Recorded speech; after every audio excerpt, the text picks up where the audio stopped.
ചെറിയൊരു കാര്യമാണ്. ഞാനൊരു നല്ല കാര്യം ഞാൻ ഫേസ്ബുക്കിലൊന്ന് എഴുതി. ഉം. കാര്യം എന്താണെന്ന് വെച്ചാൽ മഞ്ജു വാര്യരെ കണ്ടു പഠിക്കുക എന്നുള്ള അർത്ഥത്തിൽ എൻ്റെതായ ഭാഷയിൽ ഉം. ഒരു പോസ്റ്റ് ഇട്ടതാണ് ഇപ്പൊ ഇത് അത് കാരണം. പക്ഷെ ആ ഒരു പോസ്റ്റ് കണ്ട സമയത്ത് പേഴ്സണലി എനിക്കും തോന്നിയിട്ടുണ്ടായിരുന്നു, ചേട്ടൻ എന്തുകൊണ്ടാണ് ആ ഒരു പെൺകുട്ടികൾ അത്രയും നെഗറ്റീവായിട്ട് പറഞ്ഞതെന്ന്. പക്ഷേ നമുക്കത് ഒരു മേ ബി അത് 2-3 വട്ടം വായിക്കുമ്പോഴാണ് അതിൻ്റെ ആ ഉള്ളടക്കം എന്താണെന്ന് മനസ്സിലാകുന്നത്.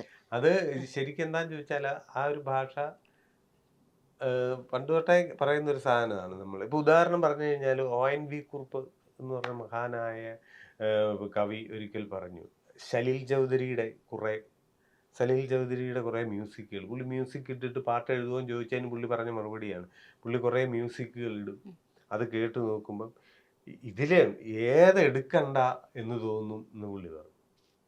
അല്ല, ഇതിൽ ഏത് എടുക്കണം എന്ന് തോന്നുന്നു എന്നാണ് ശരിക്കും പറയുക. ഇത് ഏത് എടുക്കണ്ട എന്ന് തോന്നുന്നു പറ. അപ്പം ആ സലീൽ ചൗധരിയുടെ മ്യൂസിക് എടുക്കണ്ട എന്ന് പറഞ്ഞോ എന്നൊക്കെ ചോദിച്ച് പറയുന്ന പോലെയുള്ളൂ ഇത്. അതായത് അദ്ദേഹം ഉദ്ദേശിച്ചത് ഇതിൽ ഏതാണ് എടുക്കുക, എല്ലാം സൂപ്പറാണ്, എല്ലാം നല്ലതാണ് എന്നുള്ള സംഭവമാണ്. പക്ഷേ ആ ഒരു ചേട്ടൻ എഴുതിയ ആ ഒരു വേർഡ്സിലും പെൺകുട്ടിക്ക് ഉണ്ടാകുന്ന PCOD, അതുപോലെ പീരീഡ്സ്, ഇതൊക്കെ ഭയങ്കര ചേട്ടൻ സിമ്പിളായിട്ട് പറഞ്ഞ പോലെ എനിക്ക് ഫീൽ ചെയ്തു. ചേട്ടൻ അങ്ങനെയാണോ ഉദ്ദേശിച്ചത്? ആ ഒരു എഴുത്ത് വേണ്ടായിരുന്നു എന്ന് തോന്നിയിട്ടുണ്ടായിരുന്നു? ഇല്ലില്ല, ഒരിക്കലും ഇല്ല. അത് ആദ്യമായിട്ടൊന്ന് ഞാൻ പറയാം, ഞാൻ എന്താണ് ഇപ്പൊ സംസാരിക്കുന്നതും അല്ല അന്ന് എഴുതുന്നത്, ഞാൻ എന്ത് ചെയ്താലും അതിന്റെ ഉത്തരവാദിത്വം എനിക്കുണ്ട്. പക്ഷെ അത് നിങ്ങൾ എങ്ങനെ എടുക്കുന്നു എന്നുള്ളത് എൻ്റെ ഉത്തരവാദിത്വമല്ല. ഇപ്പൊ ഇതിൽ ഞാൻ പറഞ്ഞിരിക്കുന്നത് ഇപ്പൊ PCOD അല്ലെങ്കിൽ പീരിയഡ്സ്, ഇതാ കൂടെ ഇരിക്കുന്ന ഇത് സ്ത്രീ തന്നെയാണ്. അപ്പം ഞാൻ ഇവരോട് പറയുന്ന കാര്യമാണ്. ഇവര് ചില സമയങ്ങളിൽ പറയും എനിക്ക് വയ്യ, മടിയ, ഓക്കെ. അപ്പം ഞാൻ റെഡി, ഓക്കെ, ബുദ്ധിമുട്ടുകളുണ്ടാവും, എല്ലാവർക്കും ഉണ്ടാവും. അപ്പം ഇപ്പൊ ഇത് നയൻതാരയുടെ ഫാനാണ്, മഞ്ജു വാര്യരെ പറ്റി ഏത് നേരവും പറയും. ഞാൻ പറയും, "എടീ, ഇത് അവരെ പറ്റി പറയും, അവര് മേടിക്കുന്ന കമ്മലും അത് മാത്രം നോക്കിയാൽ പോരാ. അവര് എവിടെയെങ്കിലും ഇരിക്കുന്ന നീ കണ്ടിട്ട് ഇന്ന് എനിക്ക് വയ്യ എന്ന് പറഞ്ഞ് അവരിയ്ക്കുകയാണ്, ഇന്ന് ഇരിക്കുന്നിടത്ത് അവരെത്തുവോ? നിങ്ങളും പറ, എത്തുവോ? ഏ ഇല്ല. അപ്പൊ ഇതിവിടെ തന്നെ PCOD അല്ലെങ്കിൽ പീരിയഡ്സ്, അപ്പൊ തീർത്തരവനെ എന്നങ്ങ് തുടങ്ങി. ഈ രണ്ട് വാക്ക് കേട്ട് അത് എന്താണ് ഉദ്ദേശിച്ചതെന്നൊന്ന് വ്യക്തമായി മനസ്സിലാക്കണ്ടേ? ഞാൻ പറയും, അപ്പൊ അതിന്റെ പേരിൽ മടിച്ച് അല്ലെങ്കിൽ ജീവിതം ആകെ നിരാശപ്പെട്ടിരിക്കുന്ന സ്ത്രീകളുണ്ടെങ്കിൽ, ഉം. ഏ അപ്പൊ അതുപോലെ ഇഷ്ടമില്ലാത്ത ബന്ധങ്ങളിൽ പലരും കഴിയുന്നുണ്ട്. ഭാര്യ ഭർത്താക്കന്മാരിൽ ഏത് കാലം തൊട്ടുള്ളതാണത്. ആണുങ്ങൾക്കും പെണ്ണുങ്ങൾക്കും പരസ്പരം ഇഷ്ടമില്ല, അങ്ങ് സമൂഹത്തിന് വേണ്ടി ജീവിക്കുന്നവർ ആണ് അധികവും.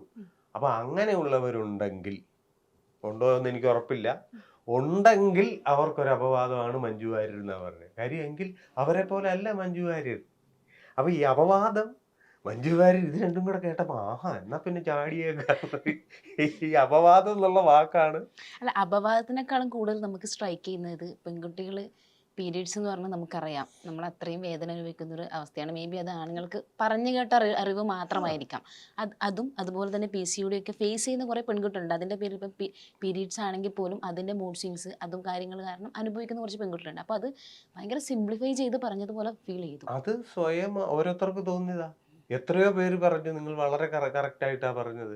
കാര്യം അതില് മെയിൻ ആശയം ഒന്നേ ഉള്ളൂ, മഞ്ജു വാര്യരെ പോലെ ആകുക, അവരെ കണ്ടുപടി എന്നൊരു വാക്കേ ഉള്ളതില്.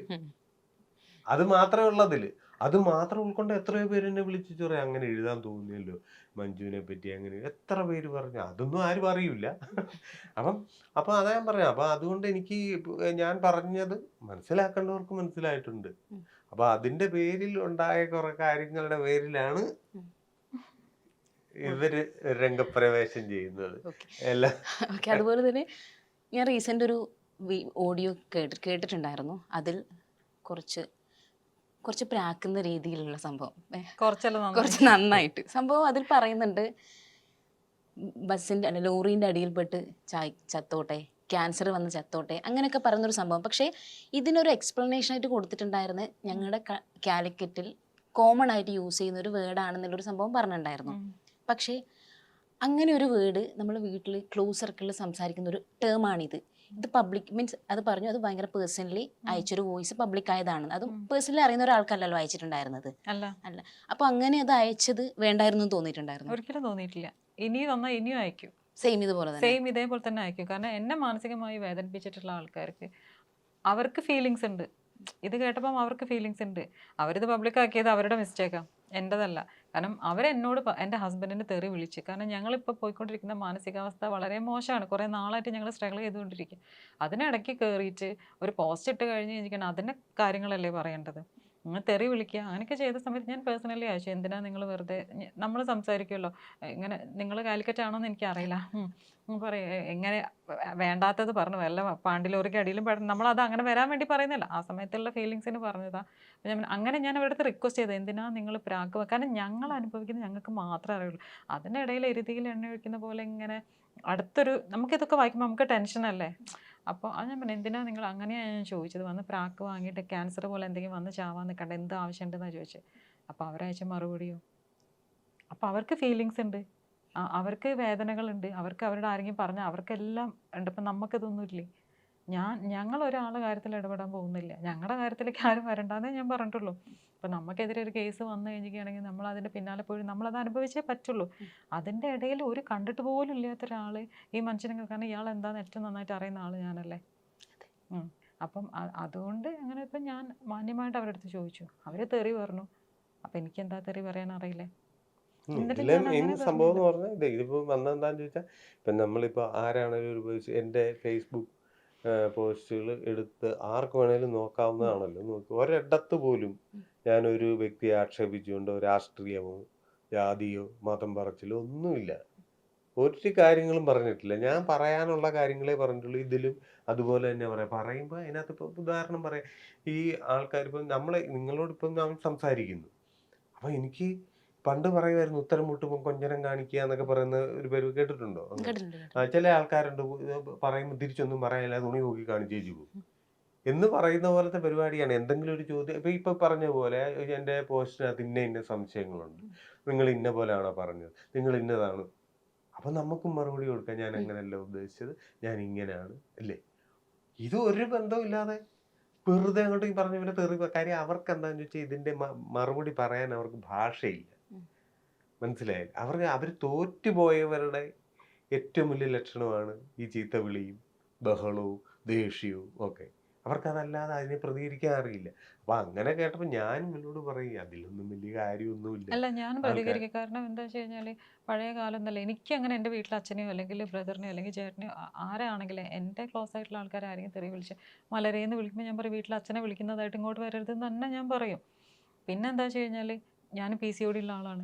PCOD അറിയാലോ, സ്ട്രെസ്സ് കൂടുന്നതിനനുസരിച്ച് അതിൻ്റെ സിംറ്റം കൂടിക്കൊണ്ടിരിക്കും.